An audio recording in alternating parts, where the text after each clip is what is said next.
de calidad, porque los valores, pues no se puede perder la parte espiritual y eso nace del corazón de cada ser humano, en donde sea, no solo en el campo educativo.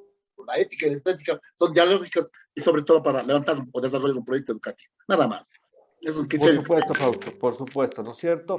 La ética es una base fundamental que tiene que tener todo directivo. Un directivo sin ética realmente lo único que va a hacer es fracasar el sistema educativo. ¿Por qué?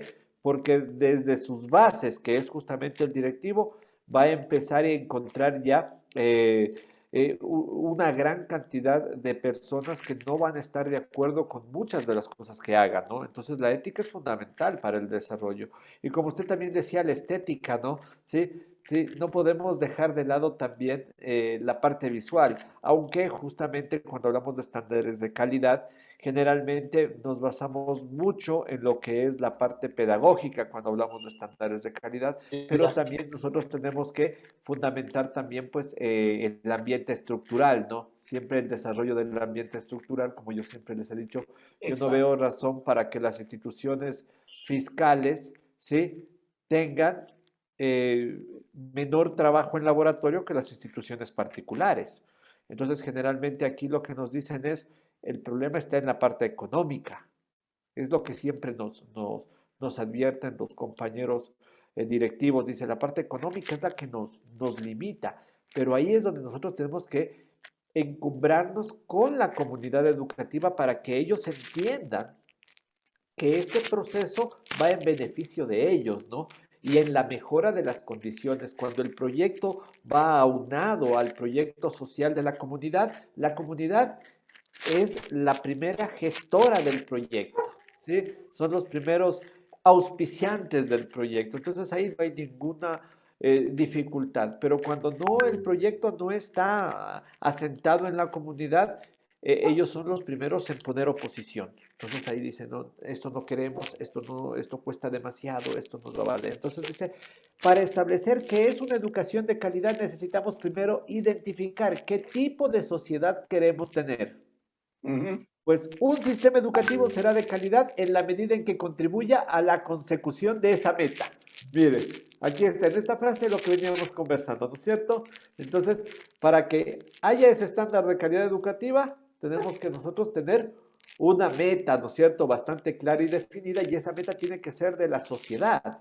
Tiene que ser una meta en conjunto con la sociedad. Por eso, muchos de los estándares de calidad tienen que ver con la relación que tiene el administrador educativo o el directivo educativo con el resto de la comunidad, ¿no? Con los miembros de toda la comunidad, presidente del barrio, el presidente de la liga barrial, el presidente de repente de alguna compañía o las empresas que están alrededor de la institución. Entonces eso es lo que va a ir generando justamente que nosotros vayamos ahondando en el proyecto que está pidiendo nuestra comunidad. Los estándares propuestos aspiran a tener las siguientes características.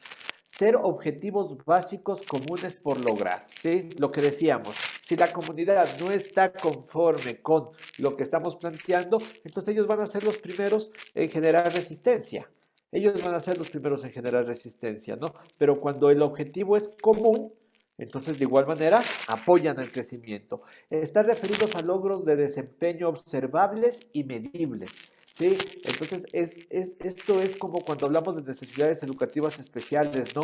Tenemos que trabajar con escaleras, ¿sí? Entonces hoy día vamos a lograr este pequeño avance, luego este pequeño avance y este siguiente avance, que entre todo va a generar el gran avance que esperamos, ¿no? Entonces hay que ir logrando pequeñas metas que sean muy observables, muy medibles para aunar en el objetivo general, ser fáciles de comprender y utilizar, ¿sí? Que todos entendamos cuál es el proyecto. Estar inspirados en ideales educativos, lo que me decía Fausto, ¿no es cierto?, hace rato, cuando decíamos, hablábamos de esta parte de la estética, ¿no? Y hablábamos de esta parte de la ética. Entonces, esos ideales educativos son los que deben estar plasmados en el corazón de los estudiantes. Y de ahí es de donde se logra justamente ese amor por la institución. Sí, un ejemplo bastante claro que siempre lo sacamos adelante, ¿no? El Colegio Mejía, profesores graduados en el Mejía, son docentes del mismo colegio y los mismos estudiantes. Yo les decía incluso a los chicos acá en un colegio, les decía, miren los chicos, hasta tatuados en el brazo el escudo del colegio. ¿Por qué? Porque esos ideales van allá a ese punto de amar de tal manera a su institución y de intentar pues siempre tenerla en un estándar alto, ¿no? Estar basados en valores ecuatorianos y universales, ¿no? Tenemos mucho lo que es los derechos humanos, que son muy importantes y también pues los propios valores ecuatorianos que nos identifican alrededor de todo el planeta, ¿no? ¿Sí? El Ecuador o los trabajadores ecuatorianos en España han ganado 3 años seguidos como los mejores obreros del territorio español, ¿no? Son reconocidos los trabajadores ecuatorianos en Europa. Ser homologables con estándares internacionales, pero aplicables a la realidad ecuatoriana, ¿sí? Claro, porque si nosotros de repente, o el Ministerio de Educación de repente trae, ¿no es cierto?, una empresa evaluadora del extranjero, ¿sí? Entonces tiene que ser factible de que nuestros estándares educativos tengan relación con los estándares internacionales y presentar un desafío para los actores e instituciones del sistema. Siempre esto es un desafío. Todo lo que nosotros hablamos de estándares es un desafío permanente, porque nos invita a salir de nuestra zona de confort los estándares. Eso es lo que nos invita, ¿sí? Porque muchas veces estamos muy cómodos en la zona de confort, pero no avanzamos, no progresamos. En cambio, los estándares de calidad nos invitan a la mejora permanente y continua, ¿sí? Entonces, mientras haya mejora, no importa si es mucho o es poco, estamos siempre hacia adelante. Caso contrario, estamos como los cangrejitos para atrás, para las espaldas, ¿no? Porque donde no aplicamos en cambio estándares de calidad, la calidad, ¿sí? En vez de mantenerse, disminuye. La calidad no se queda estable, ¿sí? O aumenta o disminuye la calidad. Entonces, esto es muy importante de tomar en cuenta. Si nosotros no tomamos en cuenta bien los estándares de calidad, la calidad va a disminuir. Proveer información a las familias y a otros miembros de la sociedad civil para que puedan exigir una educación de calidad, ¿sí? Siempre les decimos a los chicos, ¿no? Buenos maestros se hacen con buenos estudiantes, ¿no? Entonces, justamente aquí es donde está la parte de la exigencia, cuando exige mucho más allá el trabajo superior. Lo mismo pasa con los directivos. Cuando la comunidad nos exige más, nosotros tenemos que buscar la manera de mejorar. Proveer información a los actores del sistema educativo para que estos puedan determinar qué es lo más importante que debe aprender los estudiantes, cómo debe ser un buen docente y un buen directivo y cómo debe ser una buena institución educativa, ¿no es cierto? Esto es muy importante en la conformación de estándares de calidad y esto nos lleva a que sean muy puntuales en este punto con la silla vacía, ¿sí? Que siempre haya una persona que pueda estar dentro de estas tomas de decisiones para que justamente sea lo más transparente posible y salga a la comunidad lo que se está desarrollando, ¿no? Y que esas decisiones pues estén apegadas siempre a normativa. Realizar procesos de autoevaluación permanente. La autoevaluación institucional es muy, muy importante. Por eso siempre es recomendable que haya un cuerpo de autoevaluación institucional que pueda dirigir el proceso año a año para ir verificando los estándares, ¿no? Ya que los estándares tienen que estar pues en conocimiento de toda la comunidad. Diseñar y ejecutar estrategias de mejoramiento, fortalecimiento fundamentados en los resultados de la evaluación y la autoevaluación, ¿sí? Esto siempre lo hacemos bajo diversas técnicas, pero la que más me gusta a mí es la del FODA, ¿no? Donde vemos las fortalezas, las oportunidades, las debilidades y las amenazas. Y después de estas debilidades y estas amenazas que encontramos, nosotros ubicamos aquellas que tienen mayor impacto y esas son las primeras que vamos a ir tratando, ¿no es cierto? Y las de menor impacto las vamos dejando postergadas hasta que solucionemos las primeras y esas vayamos subiendo de nivel hasta ir solucionando todos los problemas que podamos encontrar en la institución, que siempre van a haber, ¿no? Siempre hay problemas, eso no podemos nosotros dejar de pensar que no va a haber problemas en una institución educativa. Problemas siempre va a haber. El problema o lo que usted tiene que pensar es en cómo se deben afrontar esos problemas para generar la participación de toda la comunidad y que toda la comunidad salga a flote, ¿no? Sí, proveer información a las autoridades educativas para que éstas puedan diseñar e implementar sistemas de evaluación de los diversos actores e instituciones del sistema educativo, ofrecer apoyo y asesoría a los actores e instituciones del sistema educativo basados en los resultados de la evaluación, crear sistemas de certificación educativa para profesionales e instituciones, realizar ajustes periódicos a libros de textos, guías pedagógicas y material didáctico, mejorar las políticas y procesos relacionados con los profesionales de la educación, tales como los concursos de mérito y oposición para el ingreso al magisterio, la formación inicial de docentes y otros actores del sistema educativo, la formación continua y el desarrollo profesional educativo y el apoyo en el aula a través de mentorías, informar a la sociedad sobre el desempeño de los actores y la calidad de los procesos del sistema educativo, ¿no? Entonces esto es muy importante, siempre nosotros a los compañeros docentes estarlos estimulando para que ellos sigan en su proceso de crecimiento profesional. ¿Por qué necesitamos estándares educativos en el Ecuador? Sí, existe evidencia a nivel mundial que sugieren que los países que cuentan con estándares tienden a mejorar la calidad de sus sistemas educativos. Sí, hasta ahora nuestro país no había tenido definiciones explícitas y difundidas acerca de qué es la educación de calidad y cómo lograrla. A partir de la implementación de los estándares, contaremos con descripciones claras de lo que queremos lograr y propendemos trabajar colectivamente en el mejoramiento del sistema educativo. ¿Sí? Vamos a ir viendo qué tipos de estándares ha desarrollado el Ministerio de Educación. Tenemos nosotros los estándares de aprendizaje, que este es en el que siempre nosotros queremos estar trabajando, justamente que es el que tiene que ver con los avances cognitivos de los estudiantes y esa capacidad, ¿no es cierto?, de resolver ciertas evaluaciones estandarizadas que nos permiten a nosotros entender que estamos en un proceso claro, ¿no? También tenemos el desempeño profesional, que esto lo hacemos a través de las observaciones áulicas para ver pues que permanentemente están construyéndose nuevos procesos metodológicos.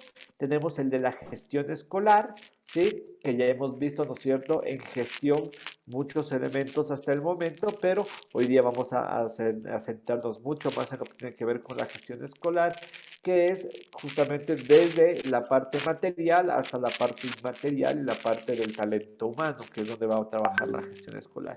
Y finalmente, pues, la de la infraestructura, ¿no? Que es la que crea el ambiente adecuado para el desarrollo de todos los miembros de la comunidad. ¿Sí? Vamos a ir viendo aquí. Muy bien, tenemos estándares de gestión escolar, ¿no es cierto? Sí, ¿por qué son importantes los estándares de gestión escolar? ¿Sí? Nosotros tenemos la importancia de estos estándares de gestión escolar en el desarrollo de procesos de gestión que mejoran la calidad de los aprendizajes de los estudiantes, ¿sí?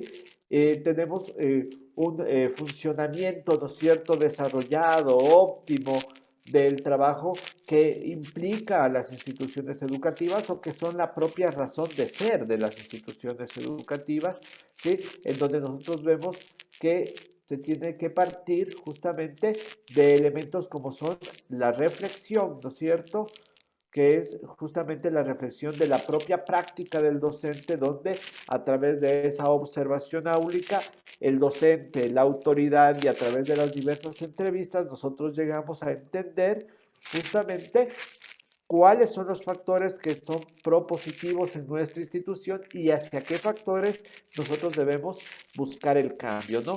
¿Sí? Como nos dice aquí, cada institución educativa al tener una realidad propia establecerá las acciones y planes de mejora necesarios. Por eso nosotros construimos un plan de mejora, ¿no? Una vez terminadas las observaciones áulicas, nosotros desarrollamos el plan de mejora institucional en la cual nosotros concebimos cuáles son los procesos en los que debemos trabajar. Muchas veces serán cursos, talleres, otros serán conversatorios y de repente pueden ser también pues a través de videos, ¿no? Entonces aquí tenemos la dimensión que es el alcance en el cual nosotros estamos trabajando, ¿sí? El ámbito o el área en la que nosotros queremos de diversificar, tenemos el proceso, que son, en cambio, las prácticas que son recurrentes de la institución, aquellas, como decíamos anteriormente, que consideramos valederas y muy adecuadas para nuestra institución. Y luego tenemos nosotros el estándar, que son los descriptores de logro, que son lo que esperamos nosotros alcanzar con nuestros diversos grupos. Y finalmente tenemos el indicador, que es una expresión de medida o un elemento que nos permite establecer cuál ha sido el desarrollo que se ha alcanzado en el proceso del estándar, ¿no? Vamos a pasar por acá y ponemos aquí algunos procesos básicos de gestión. Sí, Rosita, dígame. Magíster, una preguntita, por favor. Claro. El plan de mejora hay que hacerlo al finalizar cada parcial No, no, el plan de mejora lo en la hacemos, asignatura? no, el plan de mejora lo hacemos al Le terminar escuché que hay que, la sí, evaluación, ¿no es sí, cierto? sí, Ahora, esta evaluación nosotros podemos plantearla de distinta manera. Ejemplo, yo siempre recomiendo una evaluación al terminar el primer parcial y una evaluación al terminar el segundo quimestre, perdón, al terminar el primer quimestre y al terminar el segundo quimestre. Yo considero que serían dos evaluaciones importantes, porque con la primera evaluación nosotros hacemos pero el un plan de desarrollo de mejora, yo criterio. le pregunto, ¿el plan de mejora sería al finalizar cada quimestre? Es que claro, si usted ya tiene las observaciones, usted le puede aplicar el plan de mejora. El plan de mejora no tiene la tendencia de cumplir con una Yo le temporalidad. pregunto esto porque en mi colegio hacemos cada parcial, hacemos el plan de mejora.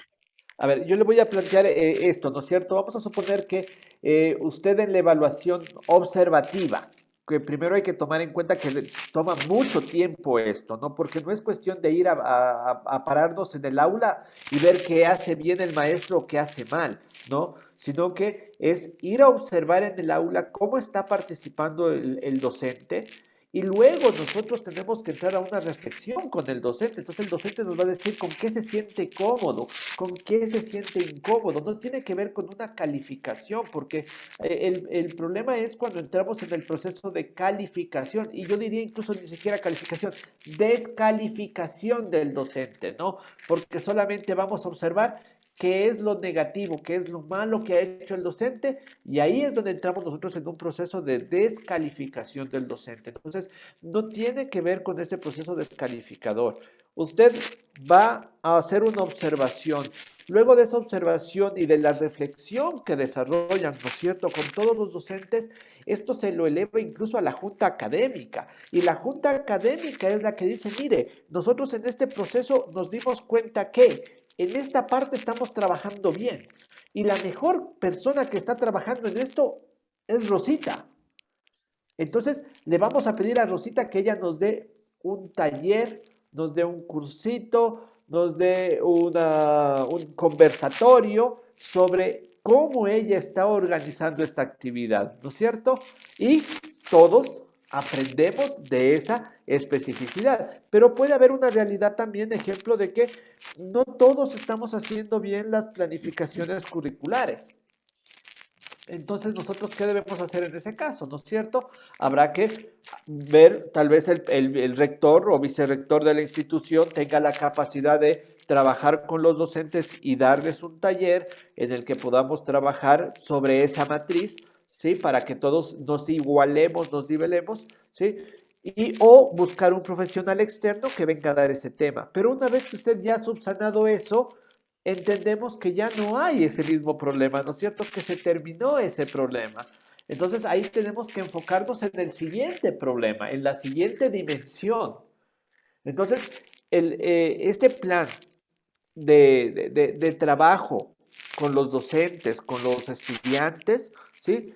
No podemos nosotros estandarizarlo y decir, a ver, usted va a hacerlo cada mes, porque puede que incluso el trabajo sea muy amplio y que incluso tengamos que usar todo el resto del año para poder cumplirlo, ¿no? Por eso cuando nosotros estamos haciendo el plan, ¿sí? Nosotros establecemos un cronograma de actividades en el cual se van a establecer las actividades que van a desarrollar ¿sí? A manera general la institución, ¿sí? Otros talleres que de repente implantará el DS como otro elemento, otros talleres que de repente implantará el vicerrector, o de repente otros talleres que se los implante directamente desde el seno del área, ¿sí? O del subnivel, ¿no? ¿Sí? Porque hay también particularidades que pueden ser muy claras que se ubiquen dentro del área. Ejemplo, digamos que es el área del lenguaje, ¿no? Entonces, esa característica específica del área del lenguaje, usted la va a encontrar solamente con los compañeros del área del lenguaje. Entonces, ahí es donde se toman estas particularidades. Por eso les decía, es muy complicado que digamos, a ver, vamos a tener este proyecto de cronograma para este mes y en este mes vamos a hacer estas actividades. No, nosotros hacemos una observación y de esa observación hacemos un plan general institucional con una planificación de cómo se va a afrontar estas distintas dimensiones que hemos encontrado como dificultades o aquellas dimensiones que queremos integrarlas como parte esencial del ADN institucional. ¿Sí? No sé si me expliqué, Rosita. Sí, Rosita, no sé si me expliqué. Sí, o sea, yo decía a ver si es que si es factible o está bien hacer las, ya, lo que le pregunté ya se me fue. Factible es, o sea, factible Cada es. mes Eso lo digo. O sea, factible es. el plan de mejora, Sí, porque yo sí estoy de acuerdo, como usted me dice, cada quimestre debería ser, no cada mes. es que depende mucho del plan de mejora. Por ejemplo, yo le digo ahorita cada quimestre y resulta que el plan de mejora de ustedes es para 7 meses. ¿Sí? Entonces nace de No, las pues 5 meses particularidades de la nomás cada institución. quimestre. Es que eso le digo, puede que su plan sea para 7 meses, no sea para 5 meses, porque nace de las particularidades de la institución. Ejemplo, el plan de mejora usted no lo puede copiar de otra institución. Es que por momentos se va su internet o el mío, no sé, no le escucho. Hay partes que no le escucho. No sé si los demás me están escuchando bien. Ah, ya. Entonces, nace de la particularidad institucional. Puede que el plan de mejoras, si no ha habido mucho problema en la institución, un plan de mejoras lo puede terminar para el mes, pero estamos diciendo que al mes pues ya se terminaron todos los problemas que tenía la institución, ¿sí? Claro. Porque la segunda aplicación no tiene el sentido de volver a ver las dificultades, ya no. La Ujú. segunda aplicación tiene el sentido de ver la aplicación del plan de mejora, a ver si dio resultados efectivos o no dio resultados efectivos. Entonces, Ujú. la siguiente ya no es una valoración diagnóstica, ¿sí? La siguiente ya es una valoración al proceso del Ujú. plan de mejora, ¿no? Entonces, estas visitas áulicas, en la primera yo tengo un proceso diagnóstico, la segunda, en cambio, es un proceso de verificación del proceso que Ujú. estamos haciendo con el plan de mejora. Está bien.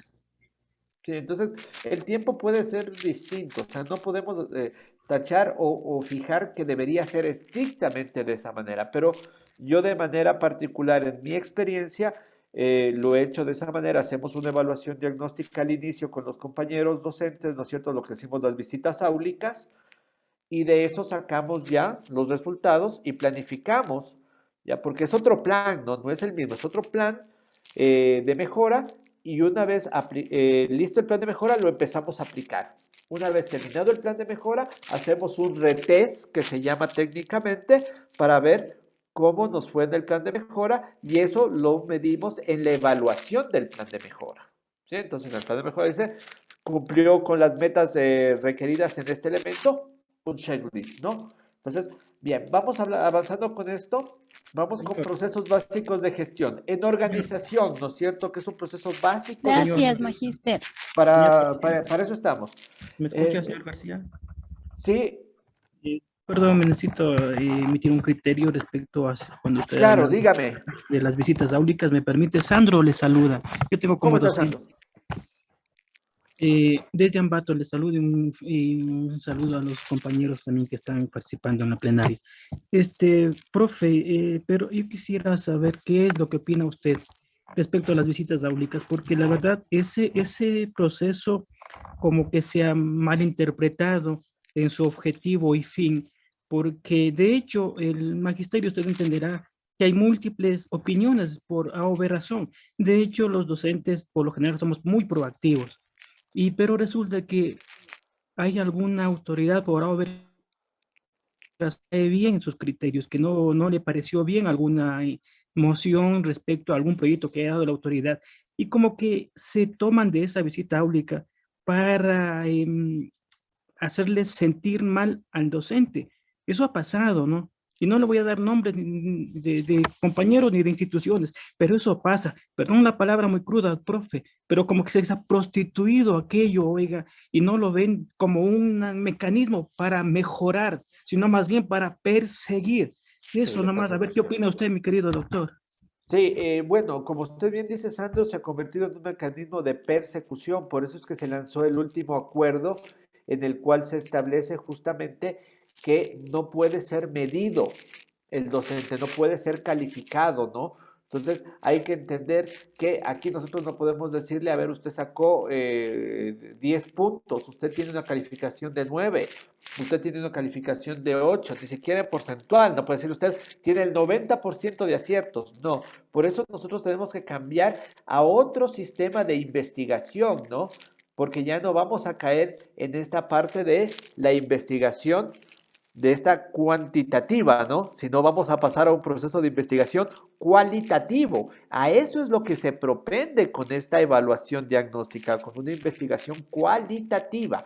Por eso les decía yo, vamos a medir las cualidades que tiene la institución, tanto positivas como negativas. No medimos directamente al docente, sino a la institución en general. Entonces, ahí es donde nosotros caemos en donde debe estar esta evaluación diagnóstica, porque cuando empezamos con la calificación del docente, ahí es cuando empezamos a hacer lo que decía Sandro, ¿no? La persecución. Entonces, Fausto tiene 10, pero Sandro tiene 7, ¿sí? Entonces decimos, ah, ya, entonces Sandro tienes que mejorar, porque tu calificación es muy mala. Entonces, ¿eso qué hace? No es calificar, eso es descalificar al docente, ¿no? ¿Por qué? Porque sus virtudes pueden estar en otros elementos. Tal vez no están sus virtudes en tomar la asistencia de clases, pero él tiene otras virtudes que pueden ser muy importantes para nuestra institución. Entonces nosotros siempre tenemos que tomar en cuenta que todos los docentes tienen algo que aportar, ¿sí? Hay unos que son más técnicos, más tecnológicos, ¿sí? Tenemos menos de un minuto, se nos acaba la sesión, vamos a regresar inmediatamente, por favor, compañeros, para seguir con esta parte. Entonces les decía yo, cada uno tiene sus propias virtudes y hay que aprender a utilizar las virtudes de todos los compañeros. Ahí está la labor administrativa del talento humano, ¿sí? Cuando nosotros sacamos las mayores virtudes de todo nuestro talento. Ahí vamos a aprender a rescatar muchísimo trabajo de todos, ¿no? Porque tal vez el que no siempre llega puntual, que no es su experticia de repente la puntualidad, pero es en cambio un compañero que él no mide el tiempo de trabajo. Muchas veces él se queda más de lo que debería dentro de la institución. Entonces, de repente por ahí puede estar, ¿no es cierto? Entonces, no quiero saltarme esta parte. Desarrollar la metodología de la autoevaluación institucional, ¿sí? Esta es la obligación. Miren, aquí está la metodología, que es lo que me decía justamente Sandro. ¿Cómo evitamos que haya esa persecución? Justamente en el desarrollo de la metodología de la evaluación institucional. Entonces, para esto es muy importante que nosotros tengamos también el apoyo de los compañeros docentes, ¿no? Para que ellos también nos ayuden con la creación de estos indicadores de observación y que nosotros podamos construir. Muchas veces hacemos lo mismo que hacemos con otras actividades y decimos a un compañero de otro colegio, pásame tu ficha de observación y yo la voy a aplicar en mi institución, ¿sí? Y después resulta que nosotros la aplicamos, pero no nos dio resultados porque estaba guiada hacia otra contextualidad, ¿sí? Lo que veníamos conversando al principio con Fausto, ¿no? ¿Sí? Estaba hacia otra ética de trabajo y no a la ética que nosotros queremos construir en nuestra institución. Sí, Fausto. Sandro, No, mira, es bastante largo esto de comentar, pero yo tengo una opinión para el compañero que habló de persecución. Sí, En ese sentido, el directivo tiene que tener un conocimiento grande sobre los estándares de calidad. El momento de hacer una ficha de observación o de evaluación, de auditoría, diría, la ficha de evaluación no tiene que ser copiada y pegada de Quito para Cuenca o de Cuenca para Ambato. En primer lugar. Segundo, tiene que sentarse los directivos a elaborar el cuestionario de preguntas, que queremos decir, de acuerdo a lo que se va a evaluar. Y al final, oiga, no hay para qué poner notas, sino estás bien o estás mal, definitivamente, así, cualitativamente. Y si estás mal, a ver, tú mismo escribe en esta fichita cuántas actividades tienes mal y qué propuesta tienes. Entonces ahí hablaba la compañera Bea de un plan de mejora. ¿Se acuerda? Entonces yo no considero de que el plan de mejora debemos utilizar en cualquier momento. En cualquier momento. Ahora, lo que estamos acostumbrados a utilizar los planes de mejora es de un un mesoproyecto o macroproyecto. Es decir, en uno para un año, 5 años, va el plan de mejora. Pero tranquilamente, si en una observación de clase que hemos hecho, lo podemos también hacer el plan de mejora. Esto dice el trabajo que se hace con estándares de calidad, porque los estándares de calidad es muy bonito, pero no lo dominamos bien, compañero. Yo estoy tan sincero, nada más grave. sí, sí, como nos dice Fausto, el problema fundamental es que no dominamos los estándares de calidad, ¿sí? Entonces ahí es donde nos entran los miedos y lo que hacemos es copiar lo que hizo el compañero, ¿no? Y el compañero también lo copió de repente de algún compañero del Perú y terminamos nosotros realmente con un Frankenstein en la institución que finalmente no nos da resultados, ¿no? Entonces lo que decíamos anteriormente, si yo quiero ver el proceso ético que nos decía Fausto del docente en el aula, ¿sí? Entonces, si yo tengo una ficha de observación que nunca habla sobre el proceso ético, ¿cómo voy a evaluar? ¿Sí?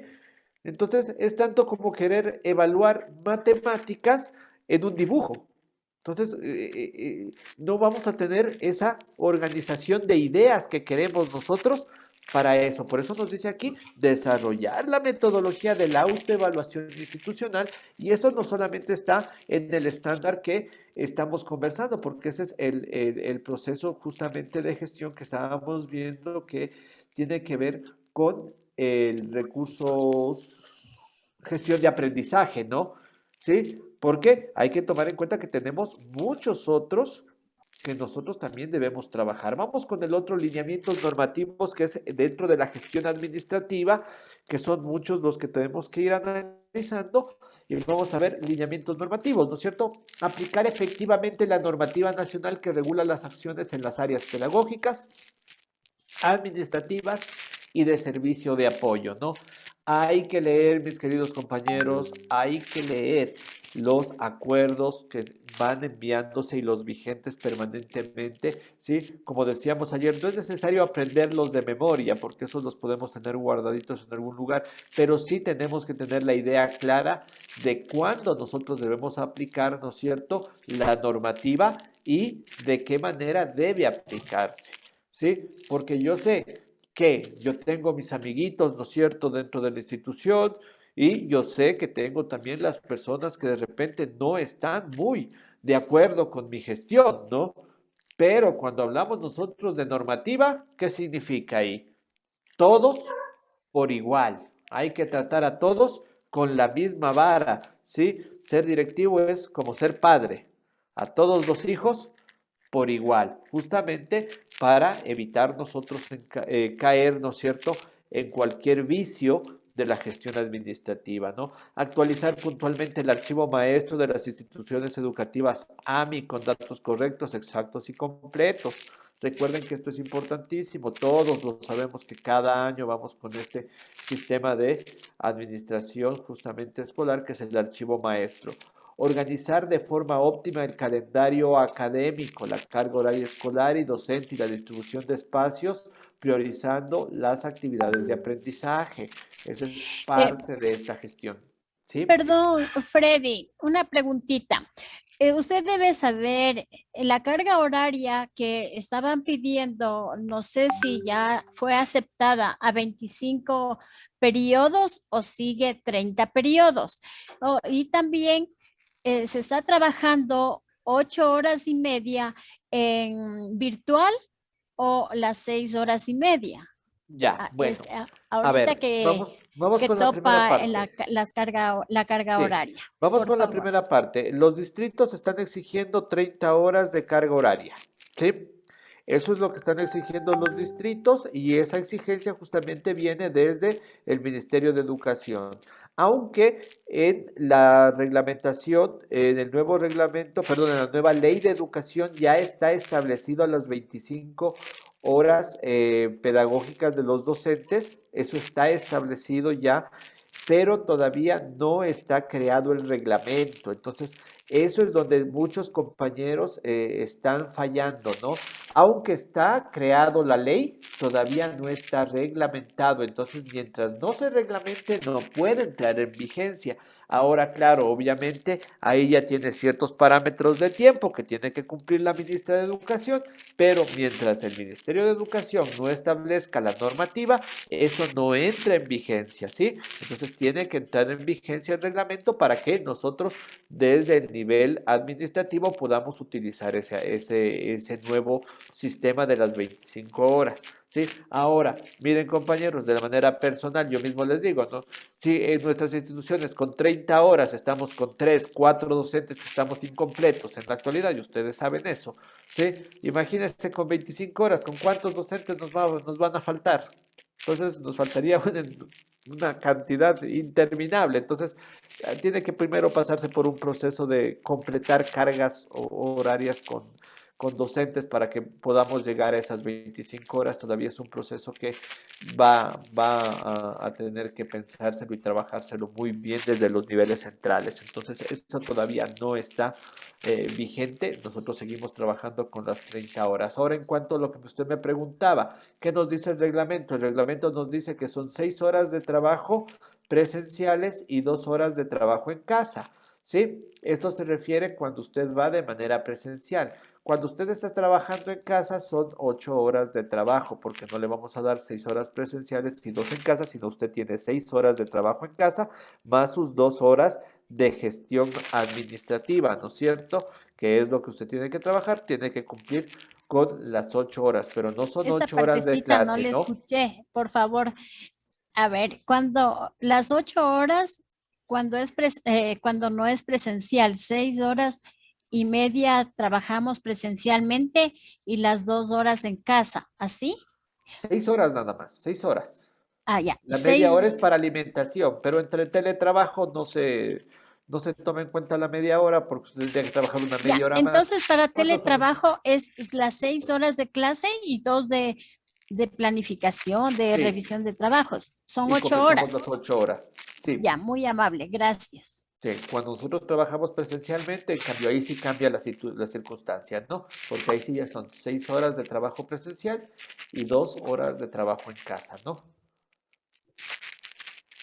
Bien, vamos a desarrollar y aplicar el plan de reducción de riesgo con medidas de prevención ante la emergencia de desastres naturales, desarrollar manuales de procedimientos, manual de funciones orgánico, estructural, funcional y posicional, ¿sí? A que se refiere justamente a lo que tiene que ver con los distintos segmentos y departamentos de la institución, ¿no? ¿Cómo van a funcionar estos segmentos? Entonces, hablemos del vicerrectorado.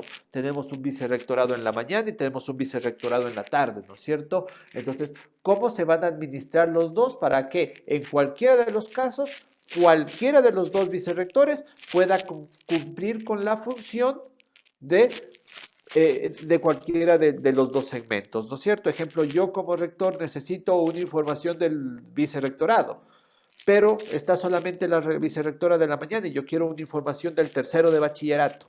Entonces, aquí es justamente donde están los funcionarios orgánicos, los estructurales, los funcionales y los posicionales, ¿no es cierto? Entonces, ¿dónde está guardada la información? ¿Dónde la puedo encontrar? ¿Cómo la puedo pedir y de qué manera me la tienen que entregar? ¿No es cierto? Y ahí hablamos de pasos, de plazos y vigencias, ¿no? Por ejemplo, yo siempre escucho que dicen los compañeros, ¿sí? Dicen, toda convocatoria tiene que ser con 48 horas. Pero me voy a otra institución y me dicen, no, las convocatorias aquí son con 24 horas. Otro compañero dice acá, no, en otra institución nos dice, eso tenía que haber estado en el cronograma de actividades, ¿sí? Y todos tienen la verdad.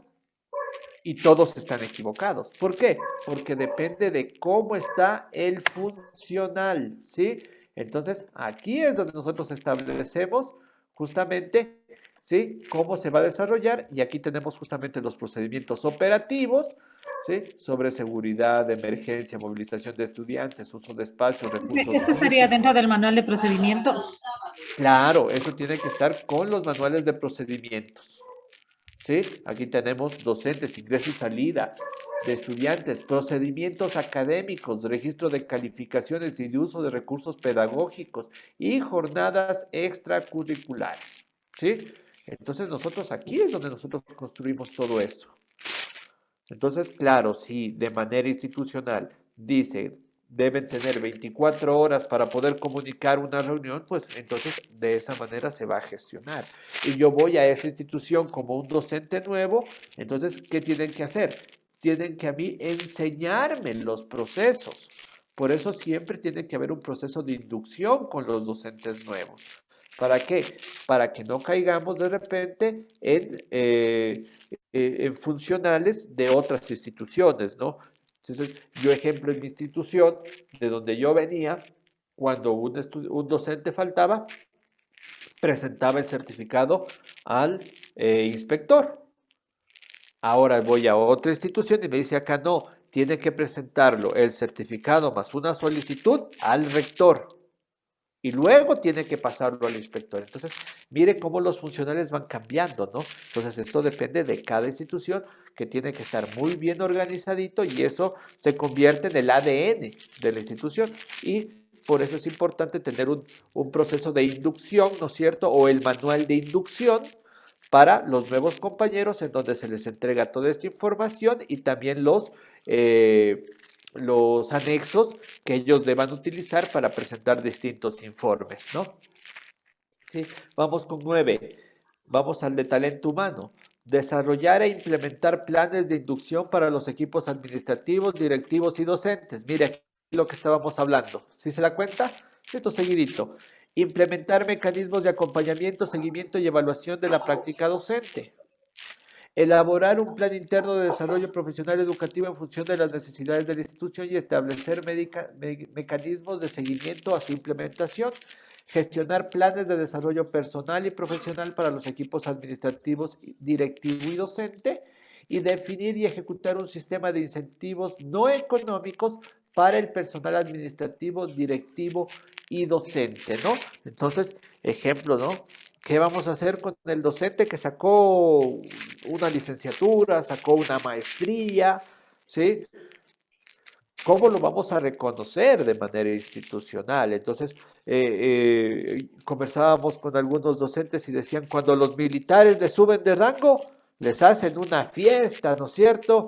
Con banda y va una autoridad y le hace la entrega. Entonces, podríamos nosotros establecer de esta manera también cómo reconocer y revalorizar al docente, porque no podemos esperar que las demás personas sean los que valoren a los docentes y nosotros mismos no nos valoramos de nuestra propia institución. Entonces, aquí es donde nosotros tenemos que generar justamente sistemas de incentivos no económicos para todos los miembros de nuestra institución, ¿no es cierto?, para el personal administrativo, directivos y docentes. Y caemos en recursos didácticos y físicos, ¿no?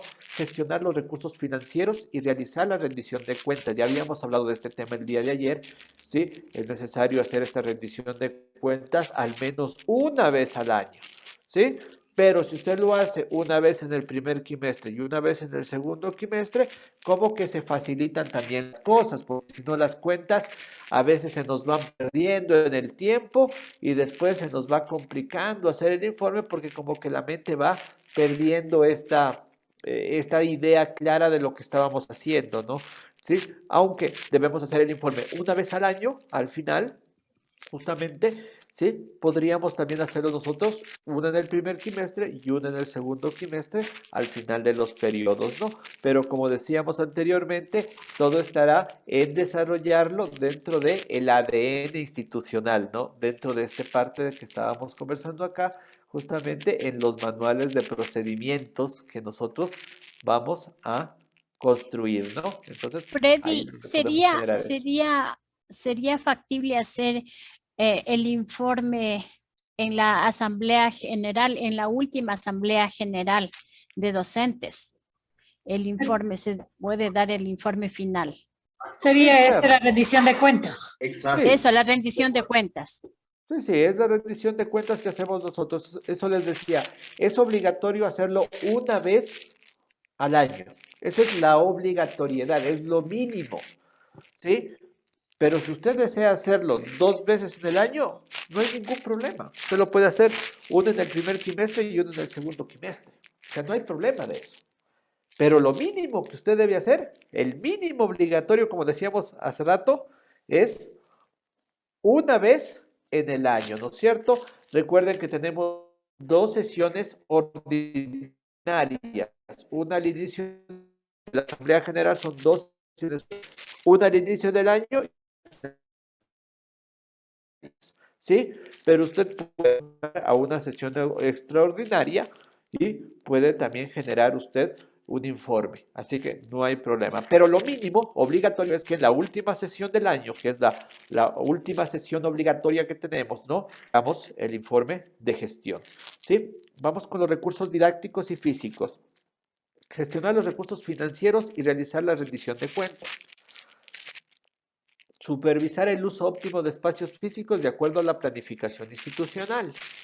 Y promover y supervisar el uso óptimo de recursos didácticos con el seguimiento permanente para su almacenamiento, control, registros de utilización. ¿Sí? Entonces, aquí nosotros tenemos elementos fundamentales que vamos a irlos tomando en cuenta para incluso el desarrollo de nuestro propio informe de rendición de cuentas, ¿no?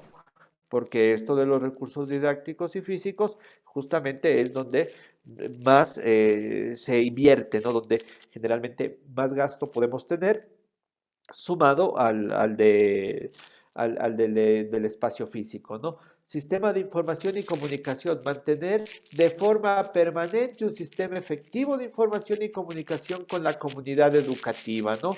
¿Sí? Hoy en día creo que nos hemos dado cuenta que uno de los sistemas más efectivos que tenemos es el WhatsApp en la comunicación. Creo que ese es uno de los sistemas más efectivos que nos ha dado esta pandemia, ¿no? Porque si no teníamos esos grupos de WhatsApp, nunca hubiéramos logrado salir de este proceso de pandemia para poder generar las actividades con los chicos, ¿sí? Pero usted puede, pues, ¿no es cierto?, tener otros sistemas que usted considere pertinentes y necesarios. Muchos administradores educativos generalmente prefieren utilizar mecanismos más contemporáneos, ¿no es cierto?, como son el acta, como son las circulares y como son los memorándum, ¿no?, que son mecanismos de comunicación que también los podemos usar institucionalmente. Fausto, ¿tenía alguna duda tal vez?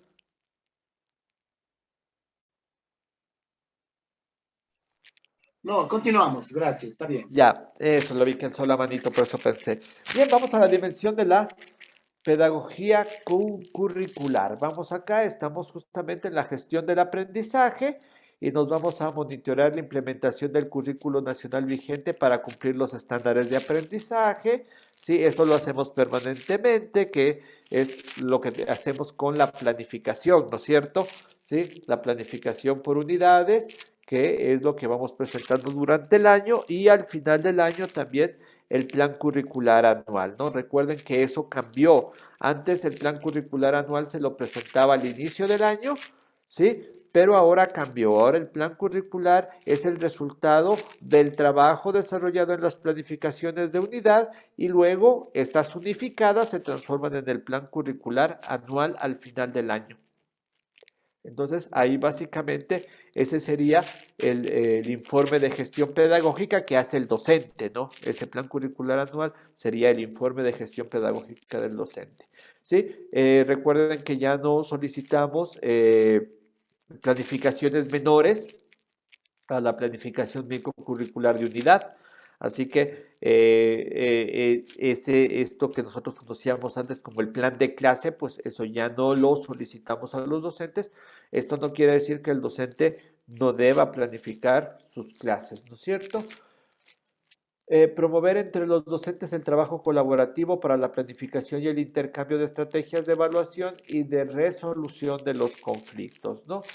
Desarrollar e implementar adaptaciones curriculares para estudiantes con necesidades educativas especiales asociadas o no a la discapacidad.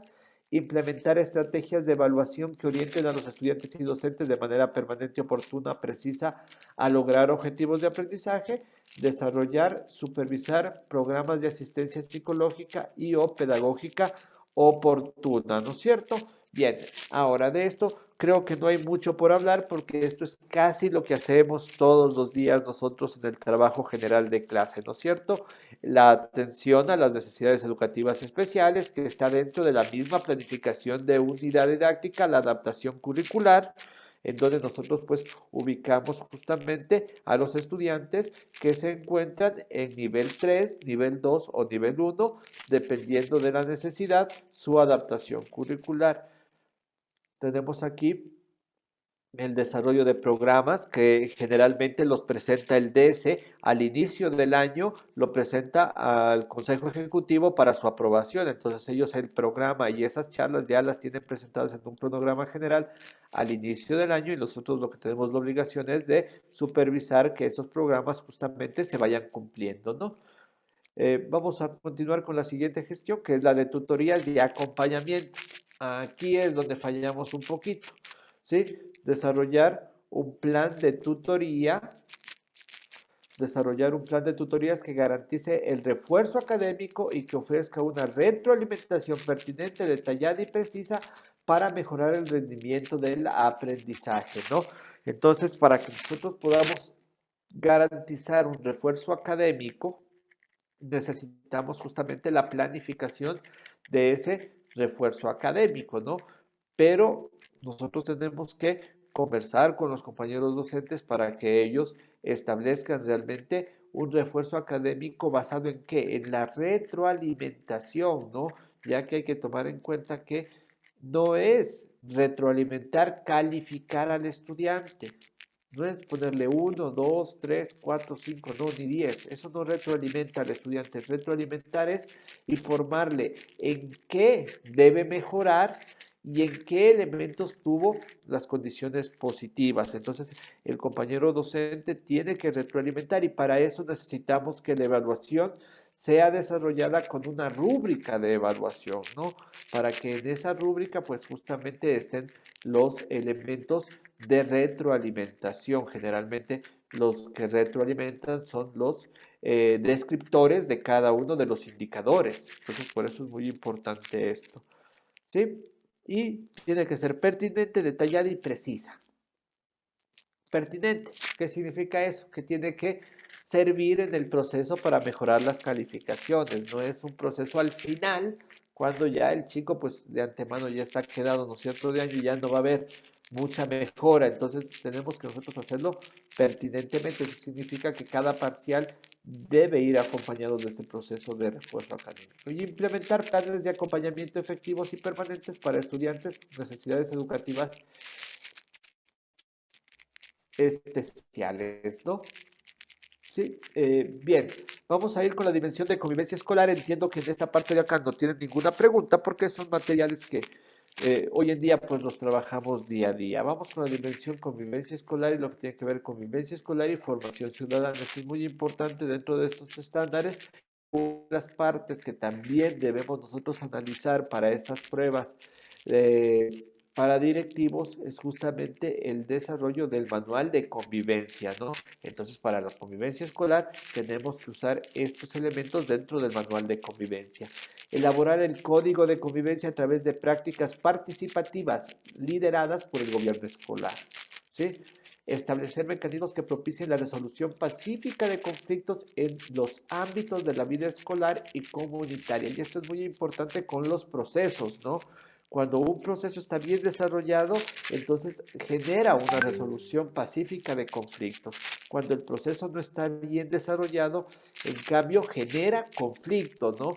Porque muchas veces ponemos a los mismos actores en la misma sala y resulta que estos actores pues terminan ofendiéndose. Entonces hay que tener criterios muy claros para poder nosotros contrastar el mecanismo adecuado para el trabajo con las personas, ¿no? Supervisar el cumplimiento de los principios de honestidad académica prescritos por la Autoridad Educativa Nacional y que son parte del Código de Convivencia. Sí, esto lo sumamos con lo que tiene que ver en el reglamento. Para eso tenemos un reglamento general de educación en donde nosotros vemos los principios de honestidad académica e incluso las sanciones que se establecen a través de la reglamentación, ¿no? Porque, claro, el Código de Convivencia no es sancionatorio. Recuerde usted que el Código de Convivencia no es sancionatorio, ¿no es cierto? Pero recuerde que el Código de Convivencia es una norma menor, como decíamos el día de ayer, ¿no es cierto? Esta norma menor frente al reglamento de educación, ¿sí? Y aunque nosotros en el Código de Convivencia pongamos que no se va a sancionar por deshonestidad académica a los estudiantes, tenemos un reglamento general de educación que sí establece la sanción por deshonestidad académica. Entonces no puede estar violentado el código de convivencia o no puede estar reñido del reglamento general de educación. Implementar estrategias que ofrezcan seguridad y resguarden la integridad de todos los miembros de la comunidad educativa dentro de la institución, ¿sí? Establecer políticas de formación ética integral tal como se estipula en la Ley Orgánica de Educación Intercultural. Mire, entonces aquí estaba lo que nos decía Fausto hace rato, ¿no es cierto? Aquí está clarísimo lo que nos pide en la dimensión de convivencia escolar, ¿sí? Formación ética integral, ni más ni menos. Entonces, aquí nos vamos a acordar de Fausto cuando se nos pregunte este tema. Y nos vamos con servicios complementarios, optimizar los servicios relacionados con el bienestar de la comunidad educativa. ¿Sí? Mire, optimizar nos dice, recordemos qué significa optimizar, ¿no? Optimizar es mejorar, optimizar es que se puedan utilizar de la mejor manera, que sean útiles hacia las distintas actividades, optimizar los servicios relacionados con el bienestar de la comunidad educativa, consejería estudiantil, salud, alimentación, transporte, entre otros. Mire qué doloroso cuando nos enteramos que en el Cotopaxi había un galpón lleno de comida que se había dañado, ¿no? Creo que todos vimos eso. Cuando es Cotopaxi una de las provincias con mayor índice de desnutrición infantil. Entonces, no podemos nosotros, ¿sí? Pensar que el tener guardado esos productos ahí que se lleguen a dañar pueda ser más óptimo que haberlos regalado a cualquier persona de la comunidad. Entonces, nosotros cuando hablamos de esto, de la optimización, ¿no es cierto? Si los estudiantes de la básica no quieren ir a retirar y usted tiene acumulado ahí la alimentación, ¿sí? Entonces, hagámoslo con los chicos del bachillerato, ¿sí? O con los que quieren retirar, pues demos de una ración más. Porque aquí nos dice clarito, optimizar los servicios relacionados con el bienestar de la comunidad educativa. Consejería estudiantil, salud, alimentación, transporte, entre otros. Gravísimo que eso se desperdicie o se dañe o se maluse, ¿sí? Entonces, aquí está, dentro de servicios complementarios. O sea, nadie le puede decir a usted, ¿por qué hizo usted eso? Porque dentro de la dimensión de convivencia escolar, en los servicios complementarios, en el numeral número 30, se establece la optimización de los servicios. Y ahí está muy clarísimo, ¿no es cierto? La alimentación.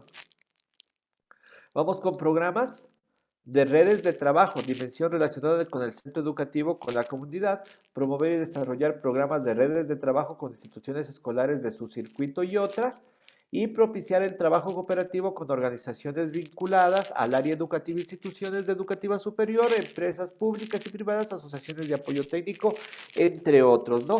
Entonces, esto tiene que ver con los convenios que nosotros hacemos con las otras organizaciones. Ejemplo, cuando usted hace un convenio con las universidades y vienen los estudiantes practicantes, ¿no? Y a hacer inserción con la comunidad, de repente con su institución, o hacer las prácticas preprofesionales con su institución, y nos ayudan muchísimo porque vienen a hacer mano de obra de hormiguita en nuestras instituciones, y muchos de ellos incluso a veces terminan quedándose trabajando justamente con nosotros y aprendiendo de esto que usted construyó como nivel de concreción del trabajo con su institución. Entonces, ¿esto cómo lo hacemos?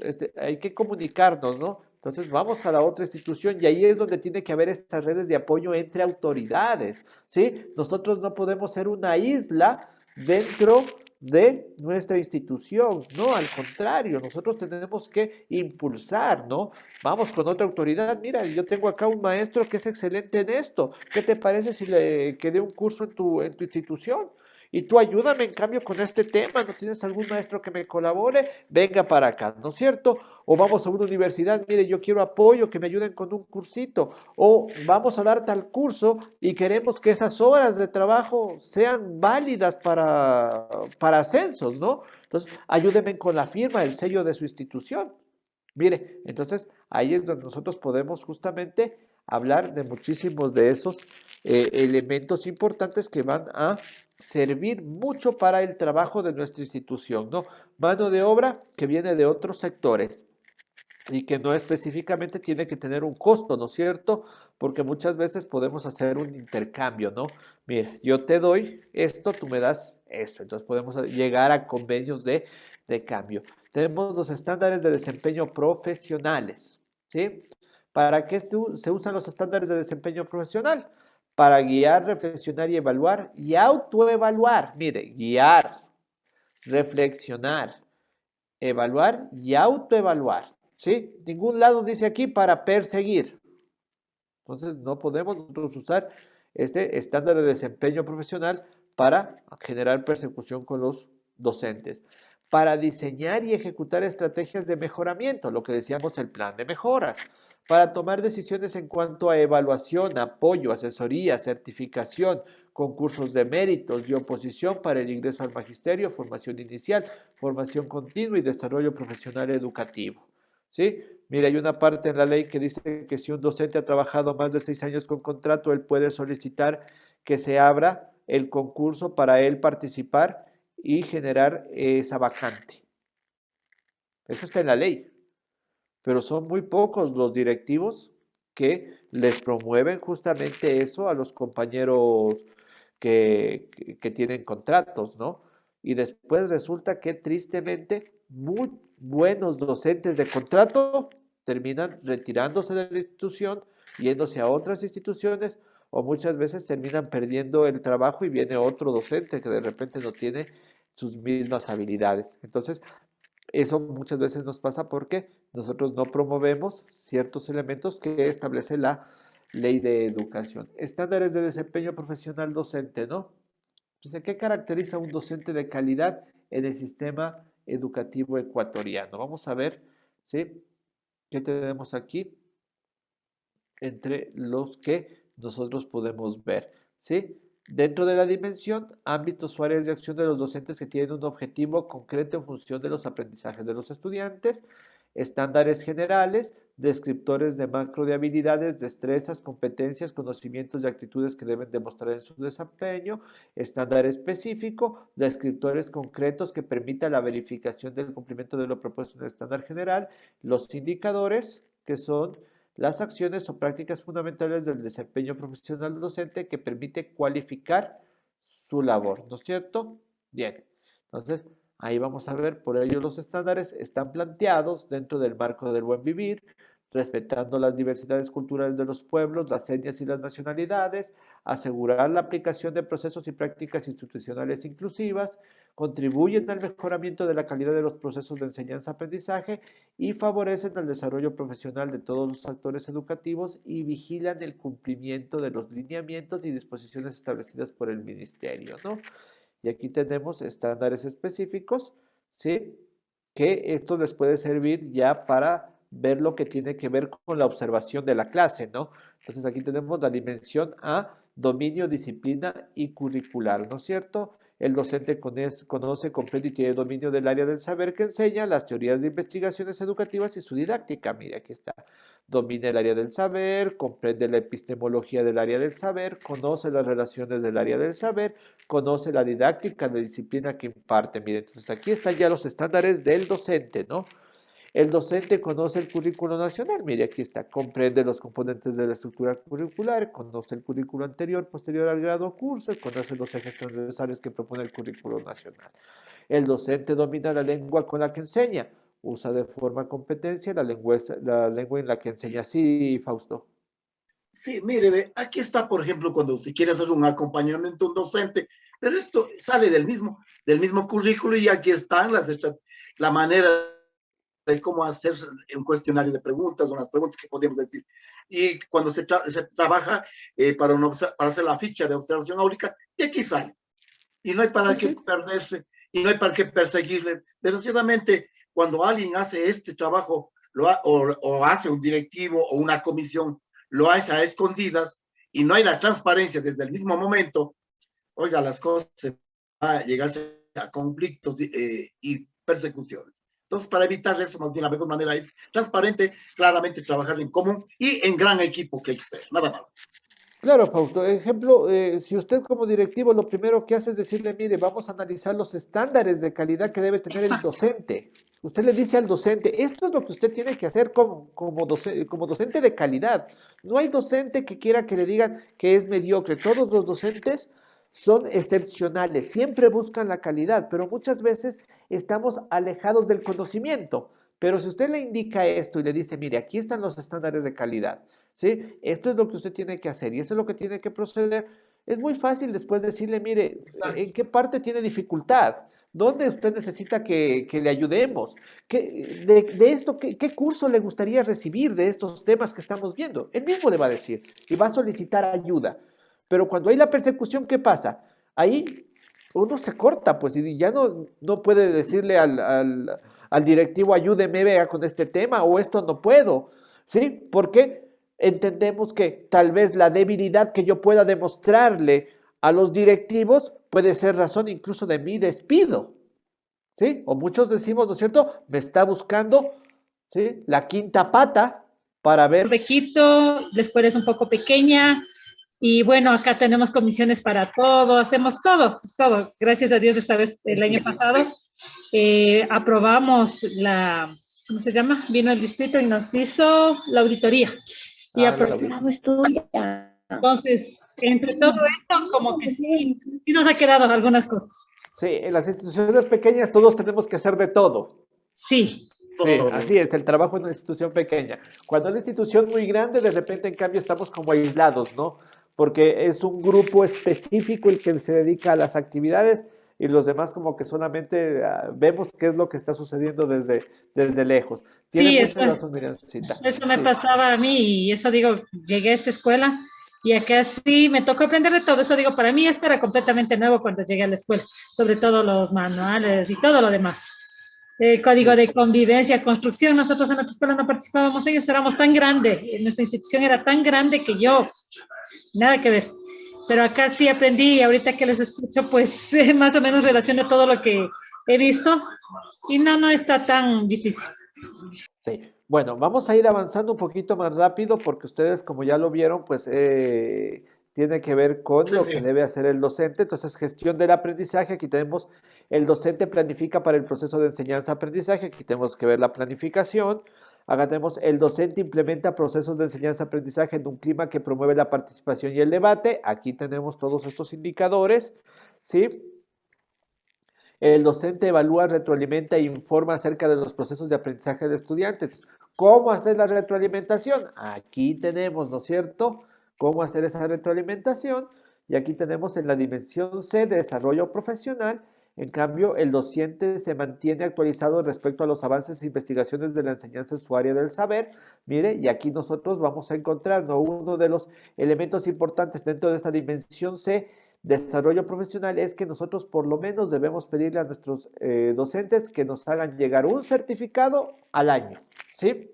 Entonces, cuando hagamos la evaluación, justamente en la evaluación, uno de los ítems del indicador dice, ¿sí?, los docentes presentan certificados por lo menos una vez al año de algún taller, nos dice dentro de la evaluación, ¿no es cierto? Entonces es porque justamente aquí es donde nosotros les invitamos, ¿no?, a esa mejora.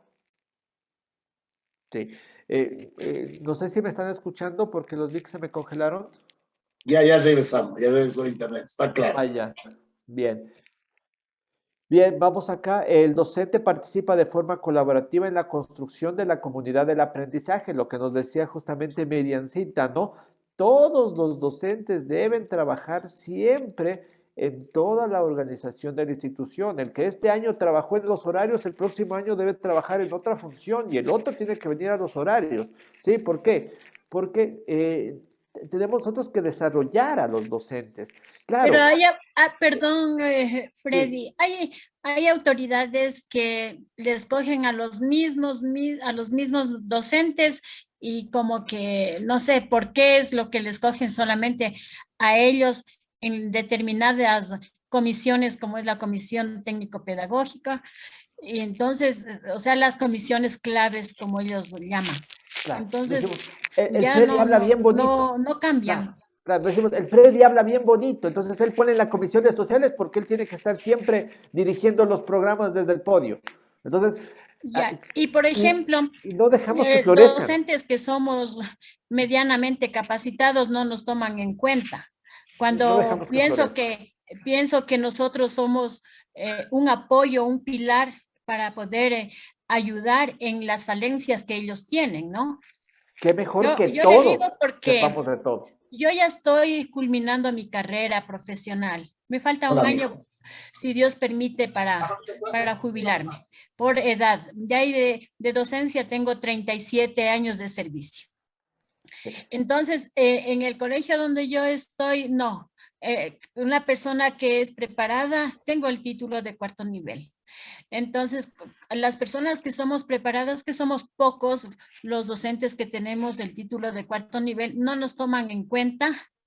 Y si uno quiere opinar, o sea, la opinión de uno no sirve. Como yo digo, hasta por la experiencia, porque uno yo ya estoy al culminar mi carrera. Entonces, le digo, somos nosotros el pilar de la institución, que deberían más bien a nosotros pedirnos colaboración, pero no. Ellos prefieren escogerles a los compañeros que llegan con contrato, con nombramiento, que ahora llaman nombramiento provisional, que son nuevos. Sí, también vienen con buenas ideas, ¿no? Sí, yo también, pero en cuanto a la experiencia, no lo tienen. Sí, entonces sigue habiendo falencias en la institución y esto no ve el Ministerio de Educación, porque esto viene desde arriba. Sí, ¿Sí? pero verán, ahí Por es ejemplo, lo que yo yo les tengo, decía hace no es rato. que yo La construcción tiene que estar en dentro. yo Porque haga de menos a los compañeros, ¿no es cierto? A los compañeros directivos, porque nadie nace sabiendo, vamos aprendiendo. Con la ley, como yo digo, nosotros aplicando la ley, leyendo la ley, no pasa nada. Pero si usted se sale de la ley, ahí sí vienen las denuncias, vienen también los sumarios, todo eso. Una autoridad debe trabajar con la ley. Solamente con la ley no pasa nada, compañeros. sí. Eso quería compartir. Sí, esto que usted nos dice tiene mucha razón, porque ya se lo ha visto. Por eso justamente en el último acuerdo que fue de reducción de la carga horaria para los docentes, ahí justamente se establece que ningún docente debe estar en la misma función 2 años seguidas.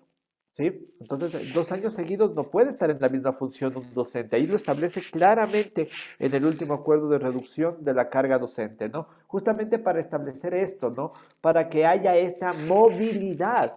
Porque claro, yo nunca he hecho horarios en mi vida, pero resulta que si me dan la oportunidad, soy bueno para hacer horarios y voy a florecer.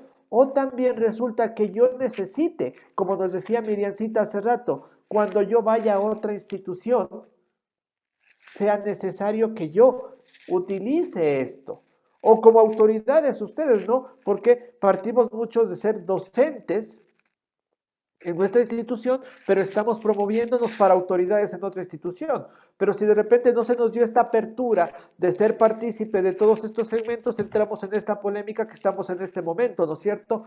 En este temor de que ya vienen las pruebas y yo no sé cómo debe actuar un directivo.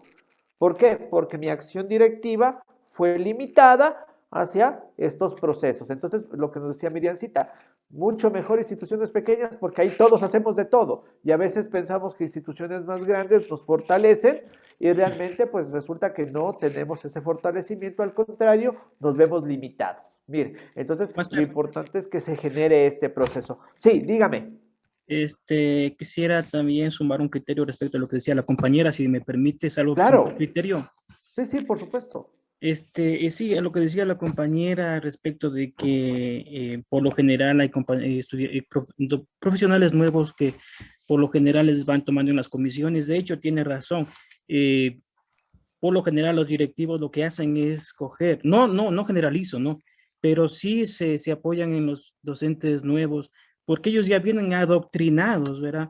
No tienen la capacidad para poder emitir juicios de valor respecto a que cuando yo pueda opinar con ideas contrarias a lo que alguien emite un criterio. Ellos ya vienen adoctrinados, le dicen tal cosa y solamente, vea, le digo por conocimiento de causa, mi querido profesor, solo mueven la cabeza y cumplen. No es el docente es deliberante, tiene que emitir sus criterios, pero a algunas autoridades no les conviene aquello. Por ello es que por lo general dan mucho valor y dan mucho apoyo a los docentes nuevos. Lógicamente, son expertos en informática, en computación, pero lo experiencial les falta mucho. Y por ello es que a su momento Correa lo que hizo es incentivar a los docentes que se jubilen y cobraban renuncias y todo aquello. ¿Para qué? Para que lleguen nuevos. Ya vienen adoctrinados. Yo tengo mucho respeto por los docentes nuevos, pero vienen ya adoctrinados. Lo uno. Lo otro, yo veo en su diapositiva, mi querido profesor, aspectos muy puntuales para el docente y lo veo bien y así tiene que ser, pero muy inteligentemente el Ministerio de Educación no le pone ahí para la sobrecarga administrativa que tenemos los docentes. A mí en las universidades me enseñaron me ayudaron para enseñar, para educar, pero a mí en las universidades no me enseñaron a secretariado ejecutivo bilingüe ni contabilidad. Y hoy tal la sobrecarga administrativa, mi querido profesor, que no hay tiempo ni siquiera para seguir un curso. Y con esta situación online tenemos que estar inclusive hasta 1 o 2 de la noche recibiendo las llamadas de los padres de familia, de los estudiantes e inclusive yo tuve problemas con la vicerectora que me vino y me dijo, usted como tutor es el único responsable si es que fracasa muchacho. O sea, qué tan complicado. Y ahí yo no veo, mi querido profe, la sobrecarga administrativa que muy inteligentemente el Ministerio de Educación no le pone. Porque ¿de qué calidad educativa habla el Ministerio de Educación cuando el docente ni siquiera tiene tiempo para su familia, peor para estar en los cursos, porque hay tal sobrecarga administrativa, mi querido profe? Eso nomás, disculpe por favor por la euforia, no disculpe, profe. No, no, no se preocupe. Entendemos toda vez estos procesos, ¿no? Pero volvemos a lo mismo, o sea, el proceso administrativo que se genera desde las instituciones es la que generan la sobrecarga. ¿Por qué? Porque resulta que con los compañeros del DS le sobrecargan al tutor. Entonces el compañero secretario también le pide que trabaje el tutor. El compañero vicerrector le dice los tutores van a hacer esto. Entonces resulta que finalmente todos los que son tutores terminan haciendo un exceso de trabajo, ¿no? Porque todos recargan el trabajo sobre el tutor. Pero ¿dónde está esto, ese proceso mal? Ese proceso nace mal dentro de la gestión de la institución, ¿no? Porque si esa gestión se la visualiza desde otra manera, ¿no es cierto? Desde otro elemento, de manera que no se genere esa sobrecarga, sino al contrario, genere un descanso para el docente en la actividad. Entonces, planteemos, ejemplo, la cuestión de la asistencia, ¿sí? Usted puede perder 20 minutos de su hora clase con la asistencia, ¿sí? y usted en la hora de clase, ¿no es cierto? En la hora Zoom, y va a perder casi toda la hora de clase y no la va a poder dar, ¿sí? Pero si usted descarga desde el chat, ¿no es cierto?, la asistencia, entonces ahí ya usted tiene una facilidad en el tiempo, porque ya va a salirle automáticamente todo ese listado, ¿sí? De esa manera yo le quiero ejemplificar de que en realidad hay muchas actividades administrativas que hacemos todos los docentes, pero que pueden ser aliviadas con otros conceptos, con otros elementos. Pero ahí es donde nace la iniciativa, ¿no? Porque la iniciativa tiene que partir desde las bases, ¿no? Entonces decir, mira, este proceso de aquí nos está tomando mucho tiempo, este proceso nos está cansando mucho. ¿Por qué mejor no lo hacemos de esta manera? ¿Sí? Entonces, implementando nuevas estrategias, porque ustedes recuerden que hay que desarrollar nuevas estrategias, porque desgraciadamente ustedes cuando sean directivos, porque yo sé que muchos de ustedes van a ganar esa posición, se va a dar cuenta que finalmente el distrito a la hora que quiera, ¿sí? A la madrugada, fines de semana, sábado, domingo, le solicitan información. Y uno tiene que responder con esa información inmediatamente, ¿no? Entonces, el compañero administrador de la institución, ¿cómo tiene que sacar esa información? Entonces tiene que desquitarse con los docentes. ¿Sí? A ver, compañeros docentes, en ese momento envíenme esta información inmediatamente que requiero. ¿Sí? Pero es porque a él también le están exigiendo. Y los del distrito también están siendo exigidos por subsecretaría. Y subsecretaría, en cambio, está siendo presionada por todos los niveles de las distintas coordinaciones que tienen también en subsecretaría, y esos niveles están siendo presionados desde el Ministerio de Perdón, Educación. máster, con todo el respeto, puedo dar un Sí, pequeño criterio con relación a lo que claro. dice usted. Sí, El sí. problema es que estamos manejados por gente que, con el mayor de los respetos, no sabe lo que ellos están haciendo. Mire, por ejemplo, en el distrito de acá, yo soy de Tungurahua, el Galileo Patate, por ejemplo, aquí en el talento humano están trabajando las exsecretarias de los colegios.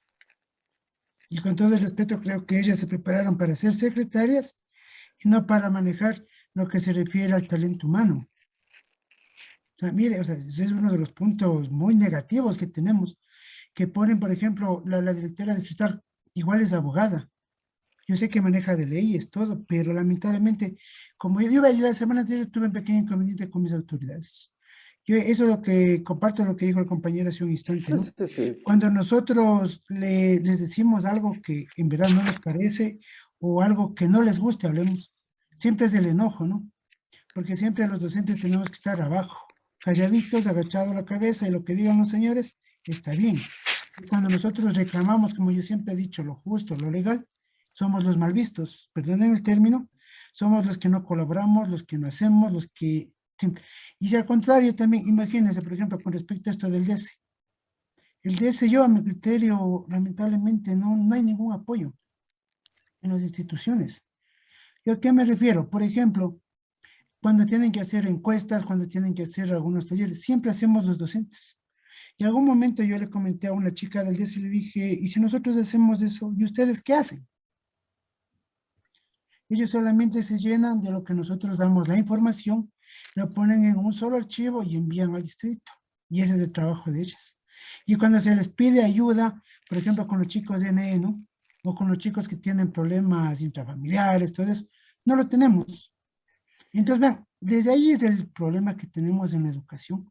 Si estamos manejados por gente que nunca se paró frente de unos estudiantes, por gente que lamentablemente llegó al dedo, como yo siempre digo. Y ese es el orgullo que a mi criterio lo debemos tener todos los docentes, que los que hemos ganado un concurso limpiamente, si sabemos cómo es ganar un concurso. Y no lo hemos demostrado solamente en una o dos pruebas, lo hemos demostrado en las evaluaciones que nos han hecho desde que estamos en esta continua evaluación, entre comillas. Entonces eso les podría yo decir, y muchas gracias por darme apertura, máster.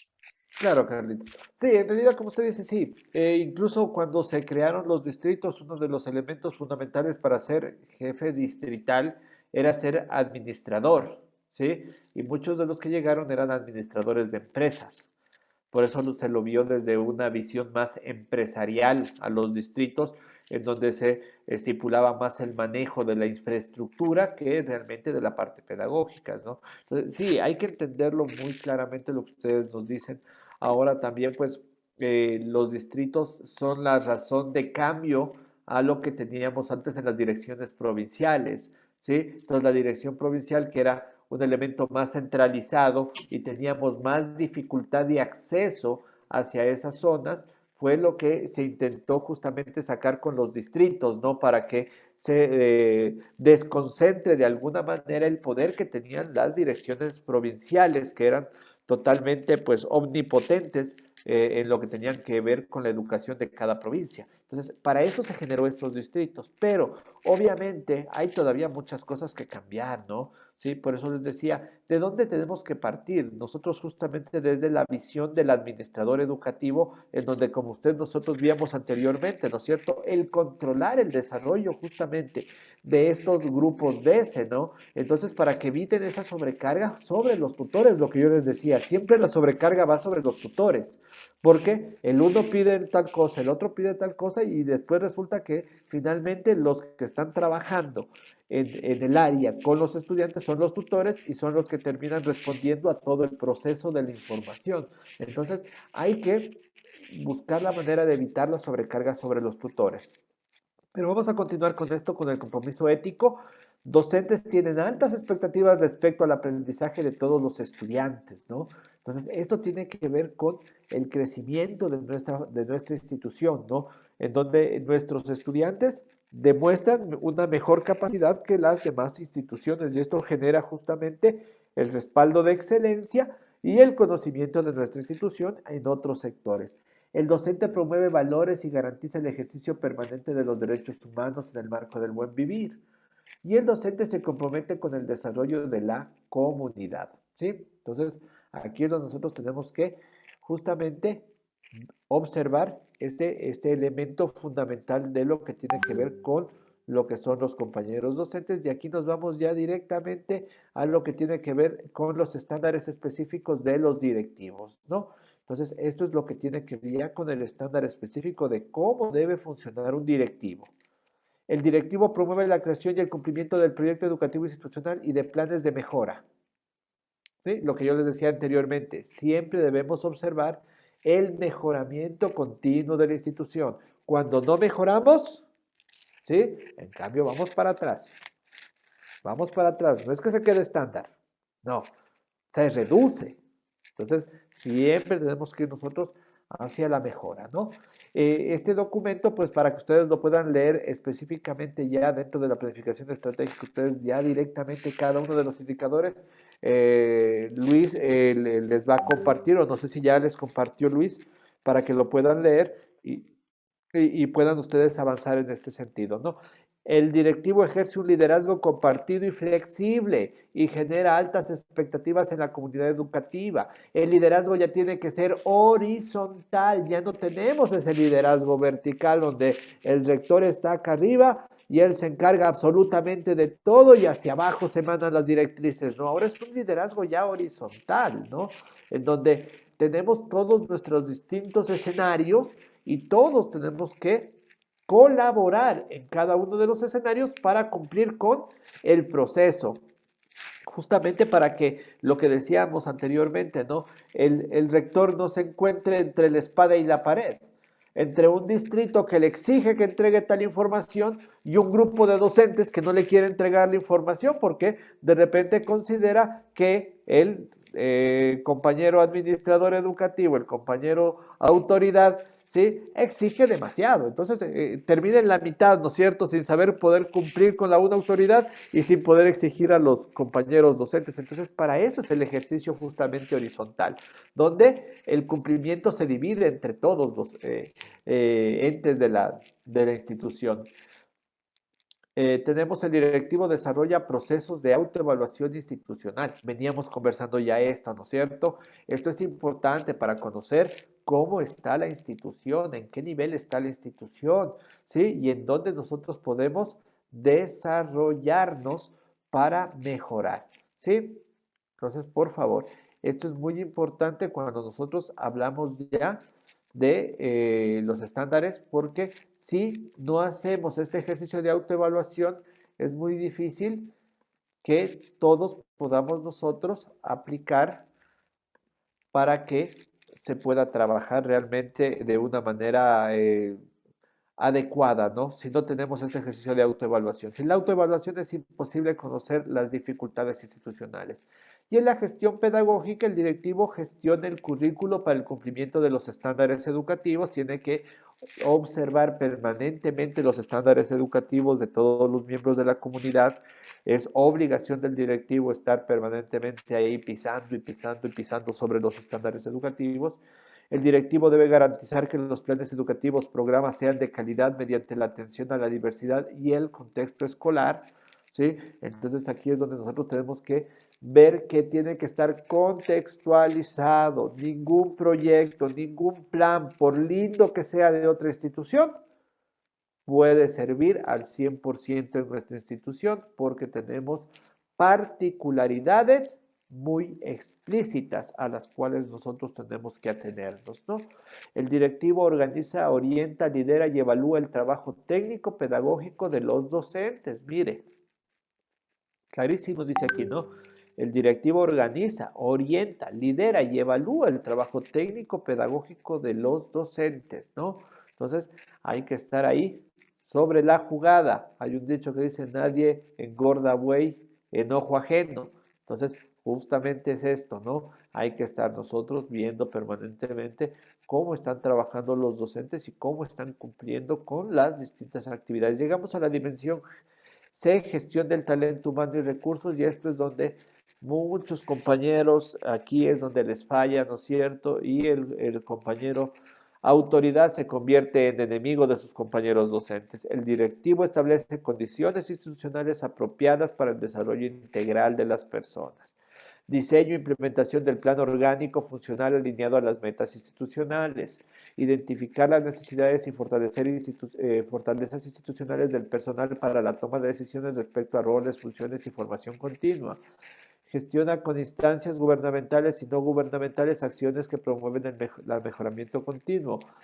Organiza programas de desarrollo integral para su formación y la del personal de acuerdo a las necesidades institucionales.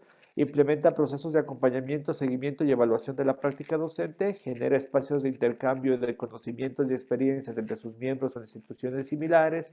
Evalúa la eficacia de las acciones tomadas en relación a la capacitación, formación continua mediante el seguimiento de su aplicación en el aula para fortalecer las competencias del personal del establecimiento y favorece la construcción de espacios de reflexión, análisis entre el personal para el cumplimiento de las metas institucionales relacionadas con el desempeño profesional. Aquí básicamente ya está usted aquí viendo todos los indicadores de su informe anual. Mire, ahí básicamente está casi todo lo que tiene que ver con el informe anual. ¿Sí? Entonces ahí es donde nosotros tenemos que responder, ¿no es cierto?, a la gestión del talento humano y los recursos. Y acá tenemos el directivo planifica y gestiona la obtención de distribución de recursos. ¿Sí? Entonces, mire aquí, clarito nos dice, ¿quién es el encargado de obtener los recursos para la institución? El directivo. ¿Sí? Transmite oportunamente la provisión de recursos para el cumplimiento del proyecto educativo institucional.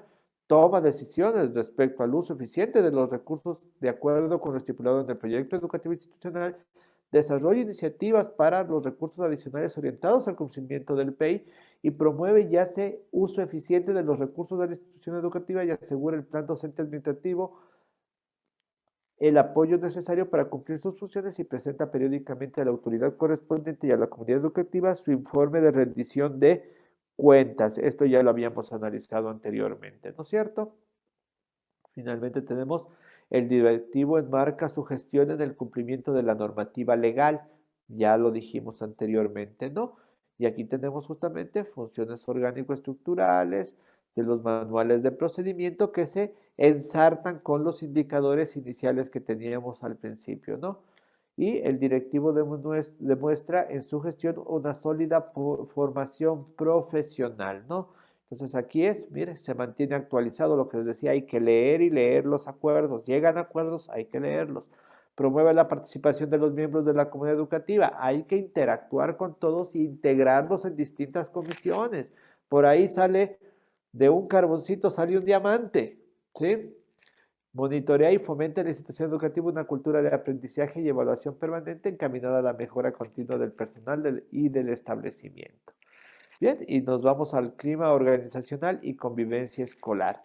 El directivo propicia en la institución educativa un ambiente de respeto, cultura de paz y compromiso sustentado en el código de convivencia y en el marco del buen vivir. Miren, ¿dónde está la acción del compañero directivo? Sustentado en el código de convivencia y en el marco del buen vivir. Ahí es donde nosotros trabajamos justamente, como vimos anteriormente, ¿no?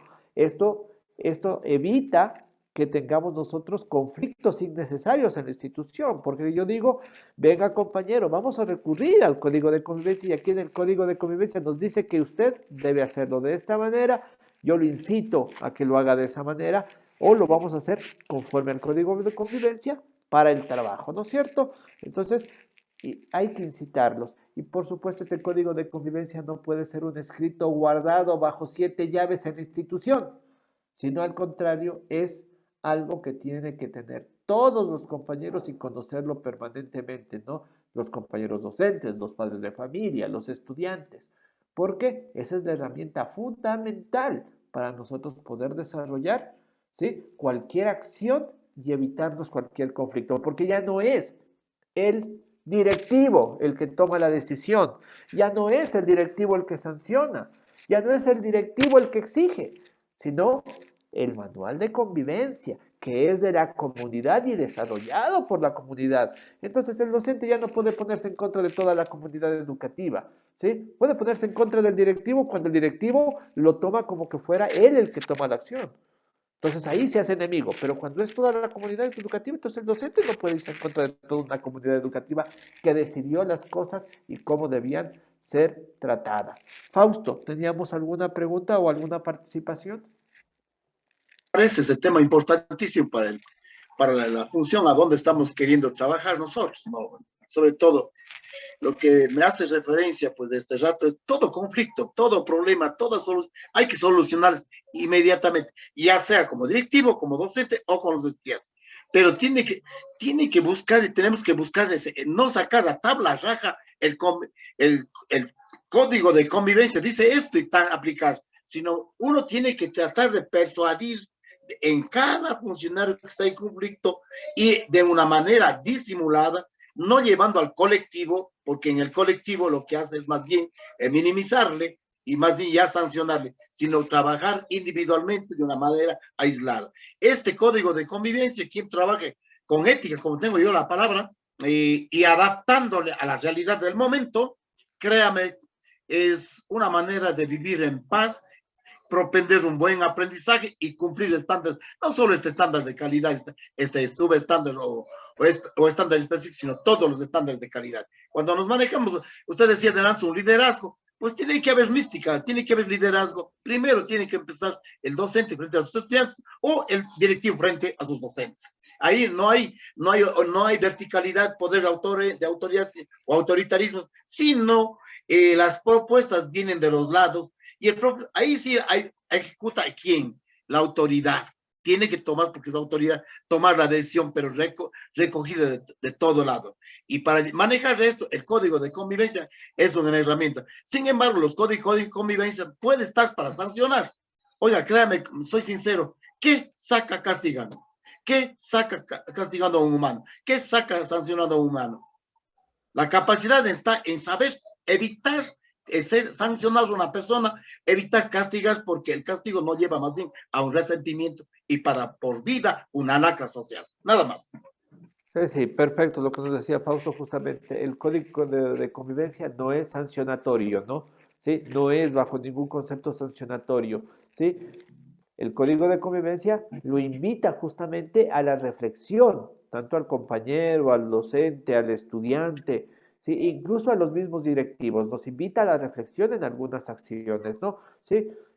Lo cual nosotros tenemos que aprender a utilizarlos y obviamente a conocerlos, ¿no? Para que el código de convivencia sea conocido por toda la comunidad y todo el mundo sepa cómo debe actuar, porque es una norma a seguir este código de convivencia, ¿sí? Entonces esa norma tiene que ser aplicada bajo los conceptos de necesidad institucional para un buen vivir, ¿sí? Porque no es sancionatorio, lo que yo les decía anteriormente, lo que no quiere decir que no pueda haber una sanción, porque hay reglamentos superiores que sí establecen las sanciones, ¿no es cierto? Y nos dice los casos en los que deben ser actuados, pero siempre el Código de Convivencia nos invita inicialmente a una reflexión donde esperamos justamente el cambio positivo de las ideas de todos los docentes, ¿no? Pero si obviamente no llega ese cambio positivo, pues ustedes tienen otras herramientas con las que pueden trabajar, pero este código de convivencia es la herramienta fundamental para poder nosotros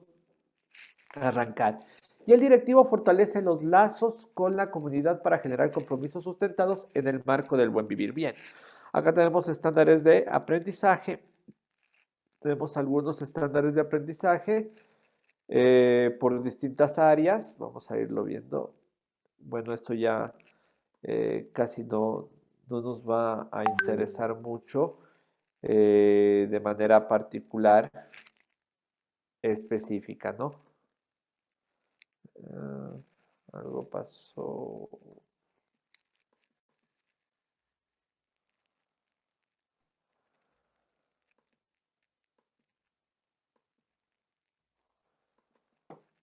Sí, no sé si me escucha. Creo que me fui. Sí, ya se me congelaron. Pensé que ya no se me escuchaba bien. Entonces decía yo, estos estándares ya son de manera más específicos, ya sobre las distintas áreas, ¿no es cierto? Y con algunas otras características eh, de los niveles, también ejemplo, estándares del área de matemática, que ya son mucho más específicos, ¿no? Que podemos encontrarlo. Así que ahí, hasta ahí vamos a llegar con los estándares educativos que hemos revisado hoy día, ¿sí? Ahora sí, yo quiero abrir esta parte final. Espéreme un ratitito, creo que me estoy quedando sin batería, por eso es que me está fallando ya. ¿Sí? A ver si hay algunas preguntas en las que yo les pueda colaborar rapidísimo en estos últimos 5 minutos que tenemos, aunque sí hemos hecho un trabajo, pues bueno, de más allá de preguntas, sino también de participación de todos, ¿no? En donde pues dimos algunos criterios muy importantes y eso es lo que más nos sirve y nos interesa. Bien, no sé si alguien tiene alguna pregunta específica sobre algún estándar de aprendizaje.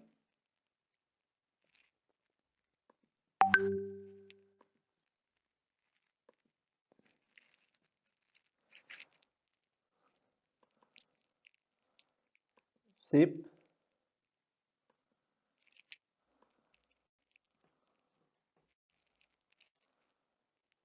No sé si alguien tiene alguna pregunta. Carlitos, ¿alguna pregunta? Sandro. Solamente para acotar lo que decía el compañero que nos antecedió la palabra, ahora no recuerdo su nombre, cuando hablaba acerca del código de convivencia. Fausto.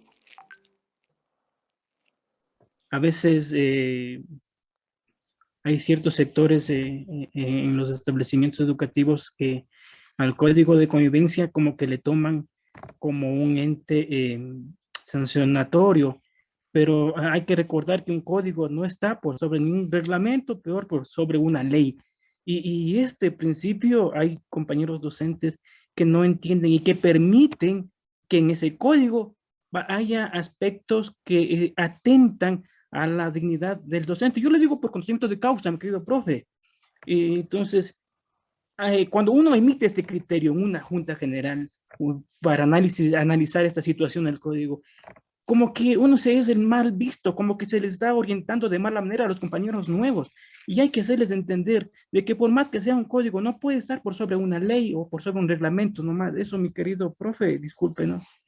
Sí, no, este es perfecto, ¿no?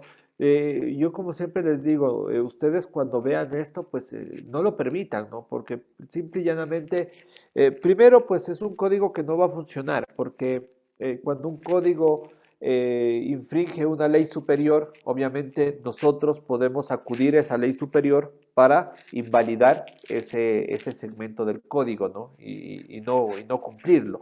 Entonces, yo siempre los invito a que ustedes en estas reuniones, porque esto es participativo, debe haber, todos los miembros de la comunidad tienen que participar Y ahí pues es donde tenemos que dar esos criterios muy valiosos justamente de por qué no debe ir tal o cual elemento en el código de convivencia, ¿no? Y yo los invito a ser muy reflexivos e incluso ser un poquito teóricos para que no haya dificultades. Decir, mire compañero, pero es que en esta ley de acá dice lo siguiente y usted al poner eso está infringiendo, ¿sí? Lo que dice esta ley, por lo tanto, este código va a ser inválido, no va a ser posible ponerlo en vigencia, ¿no? Entonces, hay muchos elementos que nosotros tenemos que analizarlos pues antes de desarrollarlo y de aprobar un código, porque quien lo aprueba, claro, lo llevamos al distrito y de repente ya con una visión más profesional puede que de repente algunos miembros o abogados pues lo revisen, ¿no? Pero también como no es algo que ellos lo vayan a usar, de repente son muy someros y lo pasan por alto algunos elementos, pero nosotros en nuestra institución, que somos los que vamos a usarlo, que es para nosotros, porque no es un papel para cumplir con un evento, sino es algo que vamos a usarlo en nuestra institución, es importante que lo hagamos bien hecho. Y si ya lo hicimos y sabemos que hay algo que debe cambiar, podemos nosotros llamar a la reflexión con un encuentro justamente entre los docentes para volver a rectificar elementos que podamos ir cambiando, ¿no? Porque este código de convivencia puede ir evolucionando, puede irse transformando, porque hay muchas veces que incluso hay cosas que no las tomamos en cuenta en el código de convivencia y la naturaleza propia del camino de la vida, de la docencia, nos obligan a incurrir en tomar en cuenta algunos cambios. Ejemplo, ¿no? ¿Qué hacemos cuando estamos en una hora virtual y empiezan a rayarnos la pizarra? ¿Qué sucede? ¿Qué actuar? ¿De qué manera actuar? Y eso debe estar en el código de convivencia. Pero creo que a todos nos pasó que nos hicieron esto los alumnos, pero no teníamos en el código de convivencia. ¿Por qué? Porque la realidad era que anteriormente nosotros no sabíamos ni qué era el Zoom. Muy pocos de nosotros habían tenido una reunión en Zoom antes de la pandemia. Entonces jamás lo pusimos en el código de convivencia. Entonces, por eso debe ir evolucionando el código de convivencia. No puede estancarse, ¿sí? Este código de convivencia es para 4 años y no lo volvemos a revisar más durante los 4 años. No, hay que irlo revisando, hay que irlo verificando, hay que irle dando sus alcances